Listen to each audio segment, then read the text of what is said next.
अस्सलाम वालेकुम। सो डे 22 मैंने सोचा आज डिनर शेयर कर लेते हैं। मोस्टली मेरा जो नाश्ता होता है वो तो आप लोगों ने देखा हुआ ही है।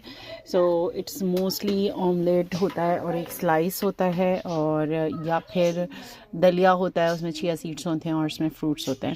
सो ज़्यादातर मेरा यही होता है, लेकिन अगर सम टाइम्स मेरा बहुत ज़्यादा दिल चाहता है तो रात का कोई भी बचा हुआ सालन होता है ना, तो मैं उसको एक टोटिया के साथ या फिर दो स्लाइसेस के साथ मैं उसको खाने की कोशिश करती हूँ, क्योंकि सुबह का मील मुझे ना बहुत ज़्यादा चाहिए होता है। मतलब मुझे एक भरपूर मील चाहिए होता है। उसके बाद मैं बहुत कम कम मकदार में खाती हूँ, तो सुबह में मैं बहुत अच्छा नाश्ता करती हूँ।